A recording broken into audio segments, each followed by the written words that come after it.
এটা ম্যানুয়ালি করা যায়, আবার পাওয়ারের মাধ্যমে করা যায়। মোটর থেকে মোটর পুলি হয় মেশিন পুলি। এরপর একটা ড্রাইভিং শ্যাফট না এটা। এরপরে এখানে আমাদের এই ড্রাইভিং শ্যাফটের মধ্যে একটা কি করছি, বেল্ট, ইন্টারমিডিয়েট পুলি ব্যবহার করে এখানে আমরা বেল্টের মাধ্যমে কোথায় মেশিনের মধ্যে মোশনটা কিনে আসছি। হ্যাঁ, মেশিন পুলির সাথে কি আছে একটা, এটা কি গিয়ার বলবো আমরা, বেভেল গিয়ার। যেহেতু একটা একটার সাথে 90 ডিগ্রি মুখোমুখি আছে, তাই না, 90 ডিগ্রি অ্যাঙ্গেলে মোশনকে ট্রান্সফার করতেছে। আচ্ছা, তারপরে বেভেল গিয়ার থেকে আসলো কোথায়, এটা কি, এটা হলো আমাদের স্পার গিয়ার। এই স্পারের সাথে ভিতরে আরেকটা স্পার গিয়ার আছে, দেখি আমরা, এই যে হ্যাঁ, এগুলা সবগুলা গিয়ারই কি করা আছে, একটা একটার সাথে ইন্টারমেশ করা আছে, কানেক্ট করা আছে। হ্যাঁ, এটা ভিতরে সবগুলো স্যার এই যে হর্ন গিয়ার না। এরপরে যেটা স্পার গিয়ারের উপরে যেটা আছে, এটা হলো হর্ন গিয়ার। এই যেটা, এটা হলো হর্ন গিয়ার। হ্যাঁ স্যার, এটা স্পার গিয়ার স্যার, এটা স্পার গিয়ার, নিচেরটা উপরেটা এটা হর্ন গিয়ার লাগানো খালি। হ্যাঁ, এর সাথে প্রত্যেকটা স্পার গিয়ারের সাথে স্যার বেভেল গিয়ার স্পার গিয়ারের সাথে লাগানো, spur gear horn gear. Bevel গিয়ারের মাধ্যমে আমরা কি করতেছি, এই পুলি থেকে বেভেল গিয়ার না মোশনটা ট্রান্সফার করতেছি। এটা চলতেছে, দেখা গেছে এখান থেকে হরিজন্টাল ডিরেকশনে, ভার্টিক্যাল ডিরেকশনে আমরা কি করছি, একটা বেভেল গিয়ার দিয়ে আমরা স্পার গিয়ারের মধ্যে মোশন নিয়ে আসছি। স্পার গিয়ার থেকে এই যে আরেকটা এখানে কি দেখতে পাচ্ছি, এই জায়গায় এই স্পার থেকে এই স্পারে মোশন ট্রান্সফার হচ্ছে, এক স্পার গিয়ার থেকে অন্য স্পার গিয়ারে। তো এইভাবে এরকম যে কটা স্পার গিয়ার আছে সবগুলোতেই এটা থেকে মোশন পাচ্ছে, যেহেতু একটার সাথে কানেক্টেড, একটা করলে সবগুলাই সেম স্পিডে ঘুরবে। হ্যাঁ, সেম স্পিডে ঘুরবে এবং টিট সংখ্যা সেম। মাশাআল্লাহ, কালি ভালো করছে। পেন্সিলটা দিও তো স্যার। স্যার এই যে পেন্সিলটা, পেন্সিল হলে ভালো হবে। স্যার কলম দিন। পেন্সিল তাহলে এই যে এটা আমরা তো এতটুকু বুঝলাম, মোটর পুলি থেকে মোটর পুলি, ইন্টারমিডিয়েট পুলি আমরা অথবা মেশিন শ্যাফটের মধ্যে যে পুলিটা ব্যবহার করছি এটা ইন্টারমিডিয়েট পুলি বলতেছি। ইন্টারমিডিয়েট পুলি হয়ে বেল্ট,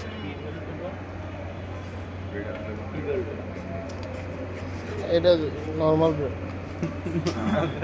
কিছু না। এখানে এই যে এই ব্রেড প্লেটটার ডিজাইন কেমন, এটা হলো আমাদের টিউবুলার ব্লেড আর এটা হলো ফ্ল্যাট ব্রেড। এই টিউবুলার ব্রেডে এই ব্রেড প্লেটের ডিজাইনটা কেমন আর এখানে ডিজাইনটা কেমন, হ্যাঁ এগুলো আমরাকে স্পষ্ট করে খুব ভালোভাবে খেয়াল করবো। হ্যাঁ, অবশ্যই পার্থক্য আছে, কোন জায়গায় পার্থক্য সেটাও খুঁজবো, ঠিক আছে। একটা পয়েন্টে পার্থক্য আছে, হ্যাঁ এদিক দিয়ে মুভ করতে এখানে সবগুলা কি সেম, তাই না, যেটা কি সবগুলা একটা ব্রেড, এই প্যাকেজটা এখান থেকে শুরু করে আবার এখানে আসবে, অর্থাৎ 360 ডিগ্রি ঘুরবে, আর এটা 180 ডিগ্রি ঘুরেই আবার ব্যাক হয়ে যাবে। এটা আমরা দেখবো লাগানো না, মানে এই দুটো ইয়া লাগানো, এই যে এখান থেকে ঘুরে যাচ্ছে, মানে এই দিক দিয়ে ঘুরে আবার আবার ঘুরে আসছে, হ্যাঁ আবার এই দিক দিয়ে 60 ডিগ্রি ঘুরছে। এটা আবার পুরোটাই করতেছে একটার সাথে, যেহেতু টিউবুলার, ঠিক আছে, এটা যদি ফ্ল্যাট কানেকশন নাই, হ্যাঁ কানেকশন নাই, যদি এরকম কাটা থাকতো কানেকশন থাকতো তো এটা কি করতো, চলে যেত, টিউবুলার হয়ে হ্যাঁ যায়। টিউবুলার। এটা স্ট্রেট হবে আর এটা সার্কুলার হবে। না স্ট্রেট না, এটা হলো ফ্ল্যাট। হ্যাঁ আমি দেখছি আমাদের আজকে ফ্ল্যাট পাইছেন একটা, হ্যাঁ একটা টিউবুলার। যদিও স্যাম্পলগুলো আমাদের এখানে না, এই লুমিয়ার না, মেশিনের না, কিন্তু প্রিন্সিপাল সেম, ঠিক আছে, ওয়ার্কিং প্রিন্সিপাল সেম। ওখানে গেছে জানাই গিয়ারের প্রত্যেকটা স্লটে আমার একটা স্লটে, মানে আমার হর্ন গিয়ারের স্লট কয়টা আছে, ফ্ল্যাটে কয়টা আছে, সার্কুলারে কয়টা আছে দেখবো আমরা। এটা হলো আমাদের কাজ, গুনে গুনে দেখবো, এবং কোথাও প্রত্যেকটা হর্ন গিয়ারের স্লট কি সেম নাকি ডিফারেন্স আছে, এখানে হর্ন গিয়ার কয়টা আছে, এখানে হর্ন গিয়ার কয়টা আছে, ঠিক আছে, এটাও দেখবো। এটা আমাদের নিজেদের কাজ। আর এরপরে এই হর্ন গিয়ারের মধ্যে কয়টা করে প্যাকেজ আছে, তিনটা করে। দুইটা কয়টা আছে, একটা হলো আসে। হ্যাঁ কয়টা আছে এখানে, তিনটা আছে, তাই না, এখানে তিনটা, এখানে কয়টা আছে, দুইটা করে। দুটো করে। হর্ন গিয়ার আছে কয়টা এখানে, এখানে প্লেট কয়টা দেখতে পাচ্ছি, যে কটা প্লেট সে কটাই হর্ন গিয়ার। এই ব্রেড প্লেট কয়টা আছে, 8টা না, এখানেও 8টা, এখানেও 8টা আছে, ঠিক আছে। এই যে এটা কি হার্ট শেপ, এটাও হার্ট শেপ, আরগুলো বাকি শেপ সেম, এটাও সেম, এটাও সেম, আর এখানে সবগুলাই সেম ব্রেড প্লেট। এটা আমরা দেখবো, ঠিক আছে, ই করে করে দেখবো যে শেপটা কি কয়টা আছে, ঠিক আছে। এটার প্যাকেজ আর এই যে প্যাকেজগুলো আছে এখানে আমাদেরকে আরেকটা জিনিস দেখতে বলছে যে আমাদের ইয়ার টেনশন কীভাবে মেনটেন করা হয়, টেনশন প্যাকেজটা ভাঙিয়ে ফেলছে না ও এটা কোনটা কোনটা এই যেটা এটা এইটা ইয়ানে টেনশন টেনশন টেনশন কন্ট্রোল ডেট ইউটিউব ভিডিওতে আমাদের দেখেন দেখ ঠিক আছে আর এটা কি ব্রেডিং পয়েন্ট বা রিং ঠিক আছে এই ব্রেডিং পয়েন্টের মাঝখানে আমাদের কি হবে ব্রেড হবে এখানে ব্রেডিং হবে হ্যাঁ হ্যাঁ হ্যাঁ একটা ই করতেছে সেটা কম ছাড়তেছে এই যেটা কম ছাড়তেছে হ্যাঁ ব্রেডিং পয়েন্ট বা রিং বলতেছে ক্যাপটা পড়া না চালু কর হার্ড পেপারগুলোতে দুইটা করে আস্তে আস্তে দে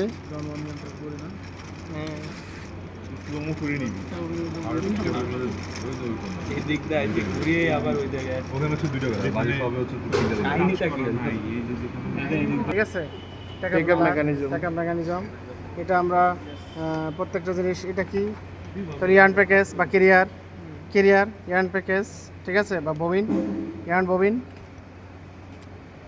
আমরা এখানে আমরা ইয়েতে জানি আমরা থিওরিতে জানি এটা কি কেরিয়ার ঠিক আছে এটা কেরিয়ার কাকে ক্যারি করতেছে ইয়ার্ন প্যাকেজকে ক্যারি করতেছে ইয়ার্ন সাপ্লাই হচ্ছে এটা হলো টেনশনার হ্যাঁ এটা টেনশনার এটাও টেনশনার হিসেবে কাজ করে এটা ধরে রাখা যাতে অতিরিক্ত এই যে গ্রুপ করা এবং এটা মেটাল এই যে এটা এই যে এখানে একটা হুকের মতো আছে এই হুকের মতো আছে এই গ্রুপের মধ্যে বাইরে যাবে মানে অতিরিক্ত চাইলেই ঘুরতে পারবে না ঠিক আছে অতিরিক্ত চাইলেই সে ঘুরতে পারবে না যে আমি চাইলে ঘোরাবো এরকম সুযোগ নাই হ্যাঁ টেনশনারের কাজ করতেছে ঠিক আছে কি বাংলাতে তাও এটাও কি লুড টাইপ টেনশনার তাই না লুড একটা নির্দিষ্ট ওয়েট দিয়ে আমরা ইয়ারটাকে সম টেনশন রাখার চেষ্টা করতেছি আবার এখানে এই যে আমরা ঝুলাই দিচ্ছি সুতা না লুড ঝুলাই দিচ্ছি এই লুডের কারণে কি করতেছে বেশি টেক আপ হচ্ছে বেশি টেক আপ হওয়ার কারণে এই স্যাম্পলটা কেমন হয়ে যাচ্ছে ব্রিডিং হওয়ার আগেই কি বের হয়ে যাচ্ছে এরকম হওয়ার কথা এখানে কি ব্রিডিং হয়েছে না স্যার ম্যানুয়ালি আমি তাহলে স্যার কি হয় দেখেছি না ম্যানুয়াল টেনশন দেওয়া যাবে না আস্তে আস্তে রাখতে হবে টানা যাবে না